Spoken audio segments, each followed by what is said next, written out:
mucho. Vamos a tomar asiento. Ay, no, pero perdón, bromita era. Vamos a orar una vez más. Y quiero que este tiempo, por favor, oremos. Les decía en un mensaje, pongamos delante del Señor la situación de salud que estamos viviendo, que se está dando un tinte político también aquí y afuera. Sabemos que está escrito, pero no vamos a orar porque no se detenga porque está escrito. Hay que orar porque el Señor tenga misericordia de nosotros, nos guarde y nosotros podamos ser luz a aquella gente que no tiene esa luz que el Señor nos ha dado a nosotros. Amén. Entonces, por favor, antes de empezar este tiempo, quiero que todos levantemos nuestras manos, nos humillemos delante del Señor, intercedamos. Amén. Pocos momentos podemos estar juntos y es la unión hace la fuerza, dice, ¿no? Nuestra moneda boliviana, ¿no? Haremos rema eso entonces, amén. Señor, en el nombre de Jesús tomamos la autoridad que viene del reino de los cielos, Señor. Como hijos tuyos, Señor, que tú nos has dado potestad de ser llamados hijos tuyos, dice la palabra, Dios. Tu palabra, Señor, y tu palabra permanece para siempre, Señor. En este momento nos ponemos en común acuerdo, Señor, para que tu reino se establezca en la tierra, Señor. Padre, estamos viviendo tiempos complicados a nivel salud, político, Señor.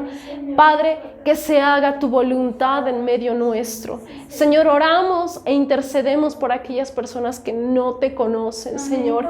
Que tu luz sea llegando a esas vidas, a esas familias, Señor, en el nombre de Jesús. Padre, y utiliza nuestras vidas para que podamos llegar a esas personas en el nombre de Jesús.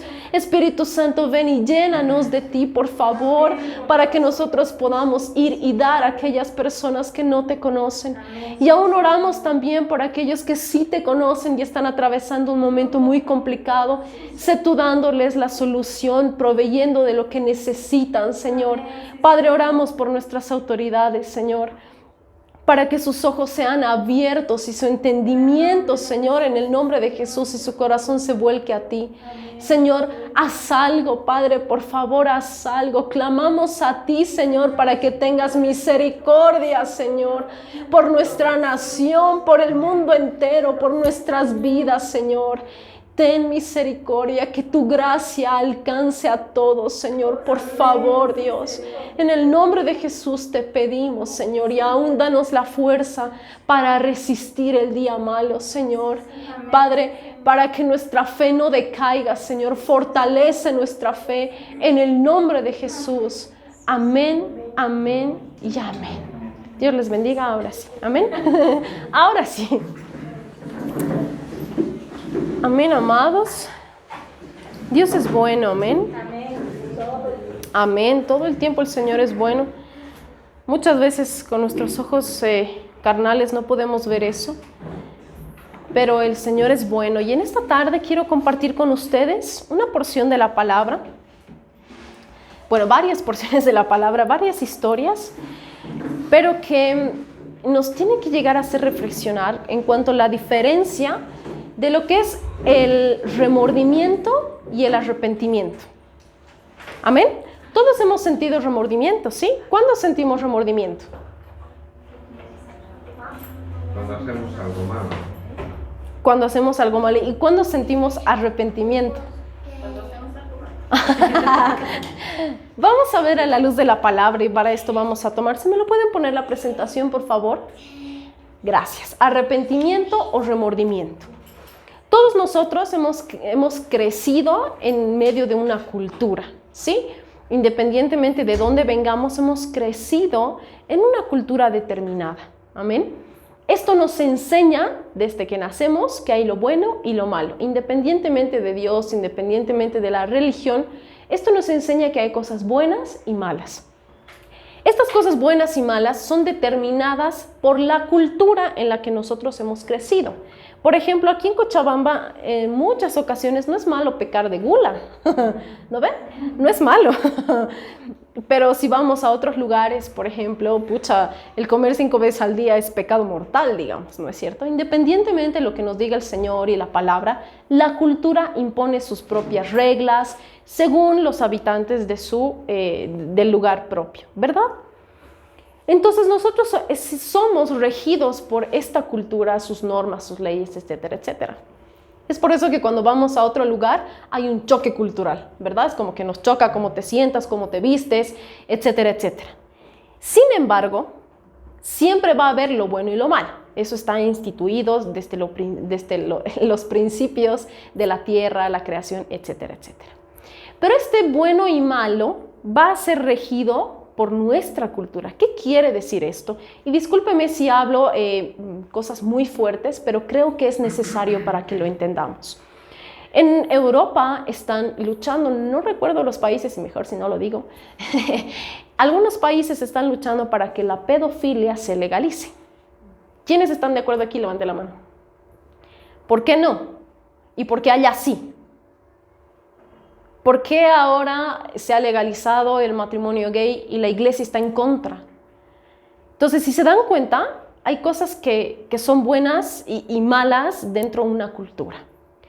Esto nos trae confusión y terriblemente confusión.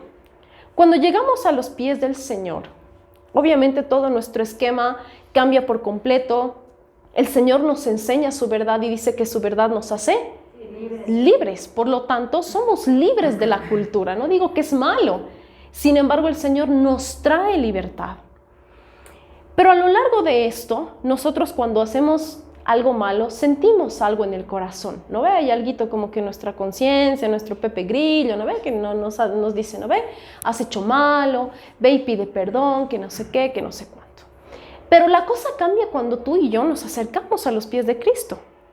La Biblia nos enseña a no tener remordimiento, sino a tener arrepentimiento. Amén. ¿Cuál es la diferencia? Vamos a ver a la luz de la palabra. Para esto vamos a tomar la siguiente, por favor. A dos vidas, Pedro y Judas. ¿Cuál fue la diferencia? ¿Qué hizo Judas? Antes. ¿Por qué? ¿Y qué hizo Pedro? Lo negó. La misma chola con otra pollera. ¿No ven? Lo mismo. Al final, entregan a su Señor, ¿verdad? Pero ¿cuál fue la diferencia entre Judas y Pedro? El arrepentimiento. Vamos a ver la siguiente, por favor. Vamos a hablar un poco acerca de Judas. La palabra, la Biblia en sí, siento que me voy a caer. La palabra en sí no hace mucha mención a Judas. Si nosotros nos detenemos a estudiar, mucha mención no hace. Sin embargo, sabemos que es un discípulo de Jesús. Vale recalcar que es uno de los discípulos cercanos de Jesús. O sea, sabemos, todos conocemos, ¿no? Por la tradición, pero Judas está Judas ahí. Vámonos al libro de Juan, verso 12, 3 al 7, que nos dice: Entonces María tomó una libra de perfume de nardo puro, de mucho precio, y ungió los pies de Jesús, y los enjugó con sus cabellos, y la casa se llenó del olor del perfume. Recuerda esta historia, ¿verdad? Vamos a ponernos un poco en contexto. ¿Qué dice el 4? Dice: y dijo uno de sus discípulos, ¿quién? Judas Iscariote, hijo de Simón, el que le había de entregar. Ya estaba escrito. ¿Por qué no fue este perfume vendido 300 denarios y dado a los pobres? ¿Dónde estaba el corazón de Judas? En el dinero. Él no entendió lo que estaba sucediendo en el momento. Y ni siquiera más abajo la palabra nos dice, el verso 6, pero dijo esto no porque se cuidara de los pobres. Ni siquiera su intención era dar dinero a los pobres, sino ¿cuál era su intención? Más abajo dice, sino porque era ladrón. Y teniendo la bolsa, sustraería de lo que se lo echaba en ella. 7 dice, entonces Jesús dijo, déjala para el día de mi sepultura guardado esto. Sabemos la historia, el contexto, pero quiero agarrarme un poco de esta palabra para que conozcamos un poco cómo era Judas. ¿Está bien? Era ladrón. ¿Dónde estaba su corazón? En el dinero, ¿sí? Él aparentaba algo que no era, ¿verdad? Pero era discípulo de Jesús.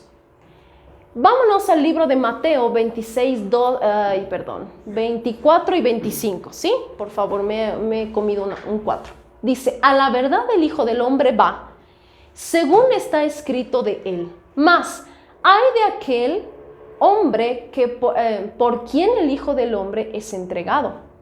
Bueno le fuera a ese hombre no haber nacido. ¿De quién está hablando? Judas.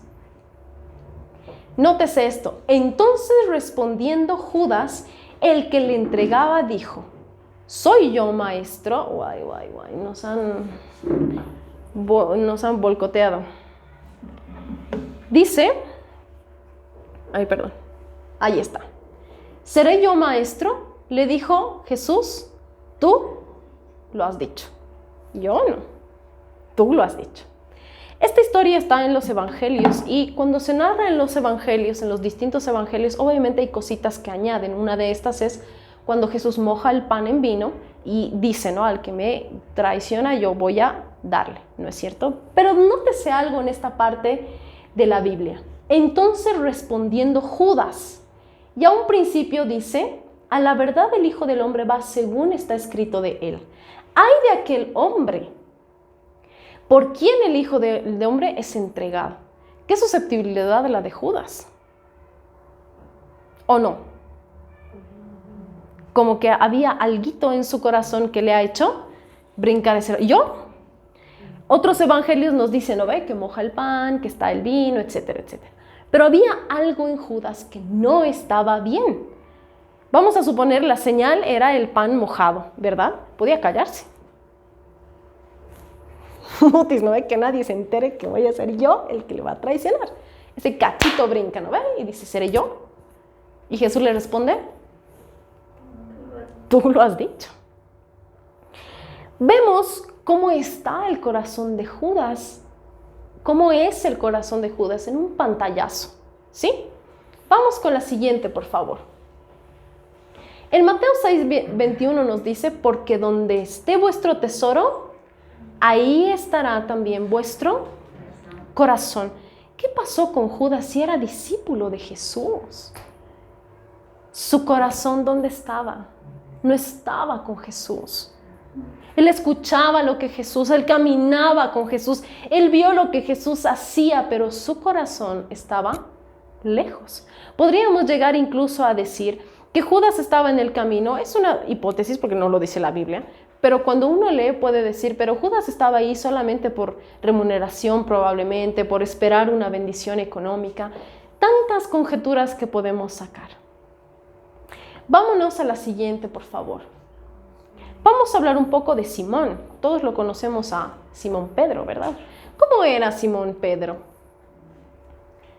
Bien papichín, ¿no? Pero quiero que denotemos dos cosas de Pedro. En esta historia donde está junto a las aguas y Jesús lo llama, ¿sí? Todos también conocemos esta historia.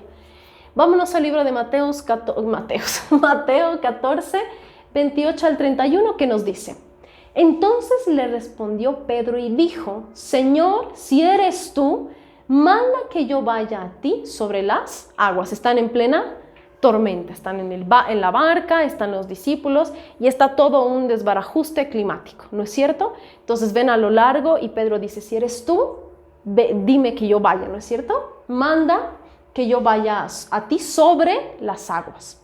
Era la única forma, supongo. 29 dice, y él dijo, ven. Y descendiendo Pedro de la barca, andaba sobre las aguas para ir a Jesús. 30 dice, pero él, al ver el fuerte viento, tuvo miedo. Y comenzando a hundirse, dio voces diciendo, Señor, sálvame. El 31 dice, al momento Jesús, extendiendo la mano, asió de él y dijo, hombre de poca fe, ¿por qué dudaste? Primera característica de Pedro, tenía miedo. Era un tanto impulsivo, como que no pensaba muy bien las cosas, ¿no? Él le dice, Jesús, dime que yo vaya, voy a ir. Llega el momento y frío, ¿no? Frío, digo, miedo, ¿verdad? Vio a su alrededor y tuvo miedo. Pedro se caracterizaba, era así.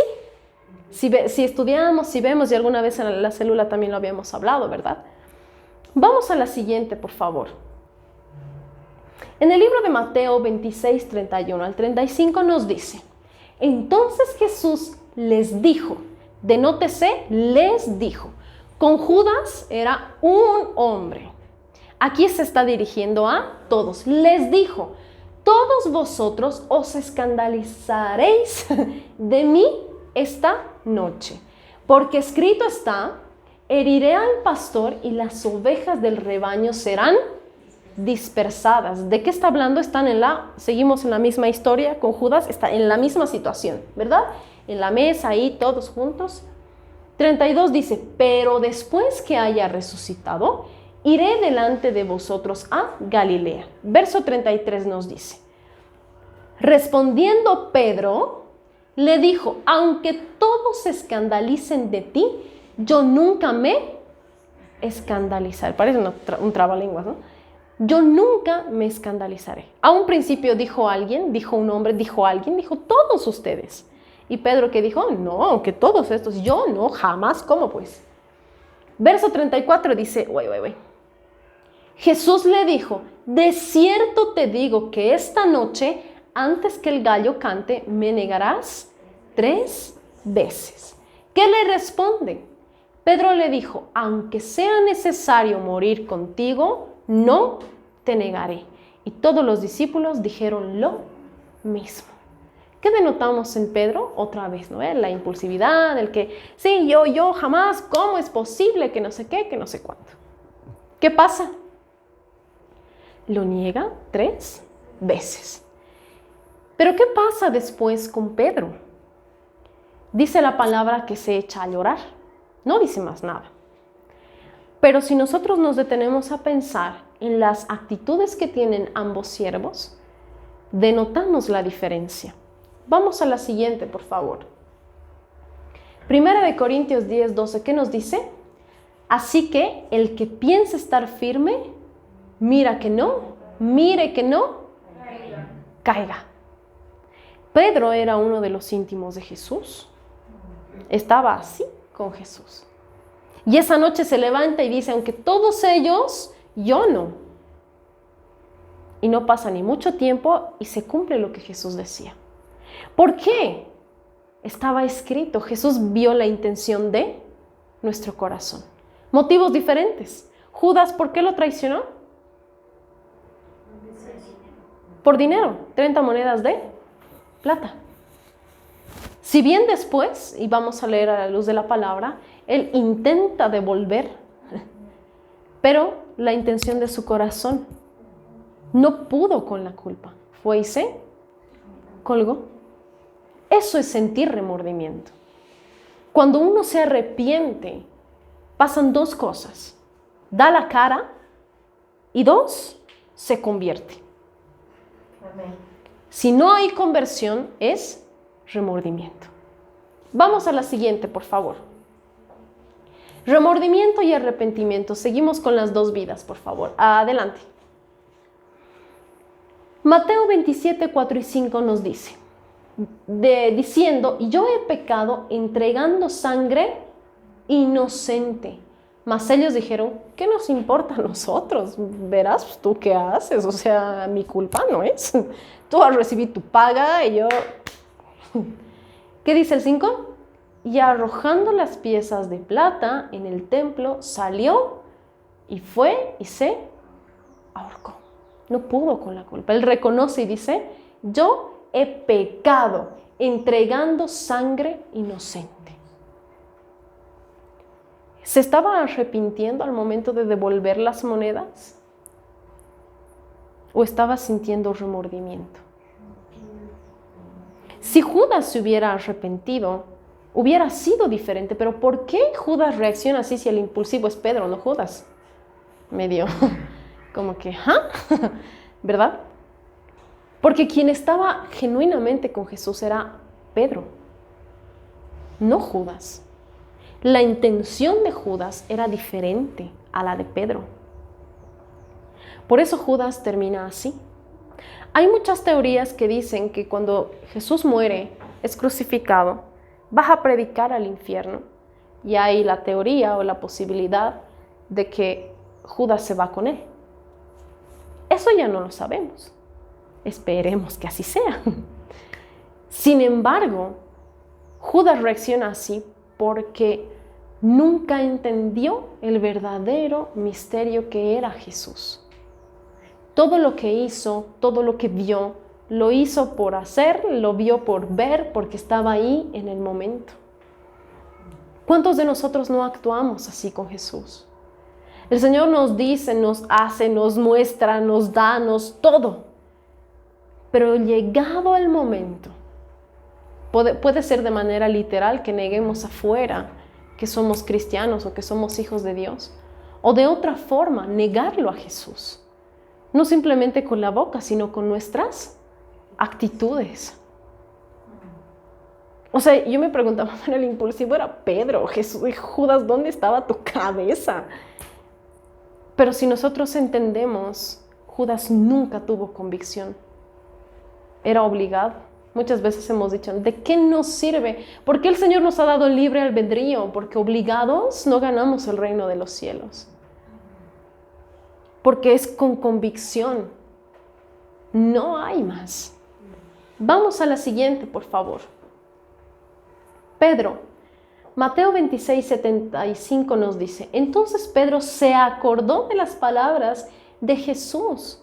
No es lo mismo que dice la palabra de Judas.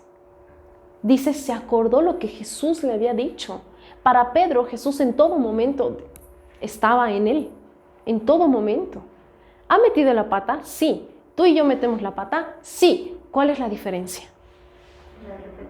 Que nos debemos arrepentir. Y no es solo ser sinvergüenzas, no, ya doy la cara, pido perdón y sigo con lo mismo. Es convertirnos. ¿Qué dice? Se acordó de las palabras de Jesús que le había dicho, antes que cante el gallo me negarás 3 veces. Y saliendo fuera lloró amargamente. La Biblia no dice más. Después, el 27, empiezan a narrar otras cosas. Sin embargo, ¿dónde llegó Pedro? ¿Qué hizo Pedro después? Fue uno de los discípulos que expandió la palabra, el reino, el nuevo evangelio, las buenas nuevas, ¿verdad? ¿Dónde quedó Judas? Por remordimiento, por culpa, podemos tomar muy malas decisiones, por no saber enfrentar nuestro error. Es tan importante que nosotros como hijos de Dios sepamos enfrentar. Eso nos hace diferentes. La Biblia nos dice que no hay aún un varón perfecto. Entonces, ¿qué hago aquí? También dice la palabra que es hasta que lleguemos a la estatura de Cristo. ¿Qué nos dice? Que es un proceso. Pero ¿qué nos dice también la palabra? Que el Señor pesa nuestros corazones. Él va a ver la intención de tu corazón. ¿Por qué lo estás diciendo? ¿Con qué intención lo estás haciendo? Judas, ¿con qué intención dijo deberíamos vender y dar a los pobres? ¿Con la intención de ayudar? No. Con la intención de llenar sus bolsillitos y decir chao, chao. Esa era la intención. ¿Cuál es tu intención? ¿Llegar al reino? ¿Que el reino se establezca aquí? Muchas veces nos equivocamos en el camino y nos acercamos a Dios por un milagro. Por uno solo. ¿Por qué? No tiene sentido. Si Dios te va a dar más de un milagro. Pero no lo entendemos así. Nos acercamos por una necesidad. Necesito, qué sé yo, trabajo, ¿no? Señor, ayúdame, Señor. Uno. Qué chiste. Yo quiero más, necesito más porque mis fuerzas no puedo. Cuando la Biblia nos dice, busca primero el reino de Dios y su justicia y el resto es añadido, es el resto. Es tu comida, es tu vestimenta, es todo lo que haces, eso es añadido. Eso es añadido. Entonces estoy diciendo de que si busco a medias me añade. Yo creo que cada uno escudriña. David, cuando estaba en aflicción, escribía los salmos. Bueno, no todos los salmos es parte de su aflicción, pero cuando él escribía decía, enséñame, escudriñame, ve lo que hay adentro. ¿Cómo se imaginan que Dios ve nuestros corazones? Abre y dice, no está sucio y ya. No. El Señor, para escudriñar nuestros corazones, te va a confrontar con tu realidad. Voy a darles un ejemplo. Vamos a suponer que yo me llevo muy mal con la hermana Claudia. ¿Cómo el Señor escudriña mi corazón? Poniéndomela todos los días, 24/7, a la hermana Claudia. Así voy a ver qué hay en mi corazón. Rabia, resentimiento, enojo o paz. Así el Señor escudriña nuestros corazones. Ni para hacernos nosotros a los locos y decir, yo no sabía qué hay en mi corazón. Sí sabes. Eres consciente. La Biblia también dice que de la abundancia del corazón habla la boca. Entonces, amados hermanos, ¿cuál es la diferencia entre tú y Jesús? Yo y Jesús. Si la idea desde un principio era que Jesús se haga hombre como nosotros, para que nosotros no digamos, no se puede. Viene la tentación, no puedo resistir la tentación porque soy carne. Jesús lo hizo. Pero es que Jesús, hijo de Dios, ¿quién eres tú? Amén. ¿No eres hijo de Dios? ¿No eres hijo de Dios? Amén. Bueno, tardamos en reconocernos, somos hijos de Dios. Entonces, ¿cuál es la diferencia? ¿Cuál es la diferencia? Jesús vino a ¿qué? Agradar al Padre. ¿Qué quieres tú hacer aquí? ¿Agradar al Padre o recibir? Jesús recibió gloria. Está sentado a la derecha del Padre. Amén. Y ¿saben qué dice la palabra? Que si cuando nosotros nos vayamos con el Señor, ¿quiénes se van a ir con el Señor? Amén, Señor. Amén. Quiero irme contigo. Amén. Cuando nos vayamos, nosotros vamos a juzgar junto con Jesús. O no, dice, me estoy inventando.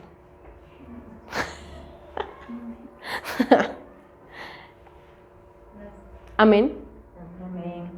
Entonces, amados, muchas veces en nuestra boca está, no, pero es que Jesús es Jesús. No, amados, el Señor ha venido acá a hacerse vil como tú y como yo.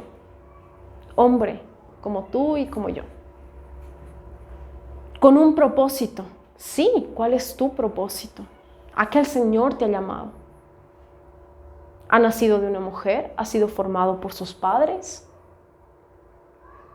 ¿Ha llegado un tiempo donde se salió de casa para cumplir su propósito? ¿Estás cumpliendo el propósito que Dios te ha mandado? Mientras hay vida, hay esperanza. Y hasta que el Señor no nos llame a su presencia o Él venga por su iglesia, tenemos oportunidad. Judas decidió terminar con su oportunidad. ¿Quiénes somos nosotros? Yo estoy segura que Jesús, que Dios le hubiera dado una oportunidad 1,000 veces. ¿Acaso no es así con nosotros? Hoy nos equivocamos y mañana despertamos. ¿Qué significa? Nueva oportunidad, nuevas misericordias. Eso significa. Pero Judas no pudo por su culpa, el remordimiento, por mi culpa, decidió terminar él con las oportunidades que Jesús, que el Padre iban a darle. ¿Hay tamaño de pecado? No hay. Pedro y Judas eran lo mismo. Hicieron lo mismo. No es que uno ha pecado más que el otro, no. Solo que uno tomó una mala decisión, que fue dejarse llevar por su remordimiento.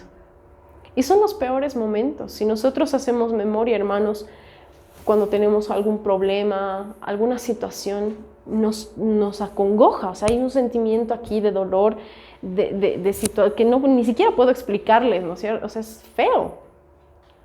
Tomamos decisiones horribles. ¿Sí o no? O sea, sobre el llovido, mojado. ¿Lo ve? O sea, estamos ya metidos la pata y por peor todavía. Entonces, amados, realmente, y considero que el Señor nos va a hablar aún más. Porque estas vidas, o sea, ¿cuál es la diferencia entre tú y yo? Ninguna. Amados, en nuestras manos está el tomar decisiones sabias, correctas. Jesús los amó a los dos, pese que Él sabía. ¿Alguna vez han escuchado, no ve, el comentario de, uy, el beso de Judas, ¿no ve? Porque Judas todavía le da un besito en el cachete, ¿verdad? Sabiendo que. ¿Y ustedes piensan que el corazón de Jesús ese rato estaba, uy, Judas? Jesús lo amó. Jesús te ama. Jesús me ama. Gloria a Dios. Por lo tanto, tenemos una nueva oportunidad. ¿Todos el mismo nivel de pecado? Sí. Listo, no hay más. Entonces, amados, es tiempo. Es tiempo. Orábamos a un principio y le decíamos, Señor, ayúdanos a hacer luz. ¿Cómo? Solamente llevando el arrepentimiento. Solo es eso. Más que hablar es dar testimonio de lo que Dios ha hecho en nuestras vidas. Y eso nos falta ahora. Hay gente que se está muriendo sin el Señor. Hay gente que está enojada con el Señor por todo lo que está pasando ahora porque no entiende. Tú y yo que entendemos, ¿qué más necesitamos para reaccionar y hacer las cosas como el Señor quiere que hagamos? Con arrepentimiento, con gratitud. Hablábamos el anterior jueves con acción de gracias. Muchas veces el enemigo nos confunde y nos dice, no, vos vil pecador, ¿cómo vas a dar gracias? ¿Con qué cara vas a ir a congregarte? O sea, vos sinvergüenza todavía. Eso es mentira del enemigo. Porque la palabra dice que el Señor ama al pecador. ¿Aborrece el pecado? Sí, pero ama al pecador. ¿Él ha venido por sanos o enfermos? Por enfermos. No tiene sentido que venga por sanos, ¿no ve? Y ni siquiera hay sanos. ¿Verdad? Entonces, amados, seamos coherentes en nuestra fe. No nos dejemos confundir. La siguiente, por favor. En el libro de Hechos, capítulo 3, verso 19 nos dice, así que, arrepentíos y convertíos para que sean borrados vuestros pecados, para que vengan de la presencia del Señor tiempos de refrigerio. En otras versiones nos dice para que tengamos paz. La Biblia nos dice que el Señor nos da paz, no como el mundo nos da paz, sino una paz que sobrepasa todo entendimiento. Esa es la paz del Señor. Algunos dicen, a ver, tengo la conciencia tranquila, no debo nada a nadie, dicen, ¿no ve? Es esto, el que te arrepientas genuinamente, el que te conviertas, porque no dice solo arrepentidos, sino convertidos para que sean borrados. Dice la palabra que cuando nosotros nos arrepentimos, nuestros pecados ya no existen. No es como aquí, ¿no ve? Te mandan, denuncian y que no sé qué, y ahí está tus antecedentes. En el reino de los cielos no hay eso.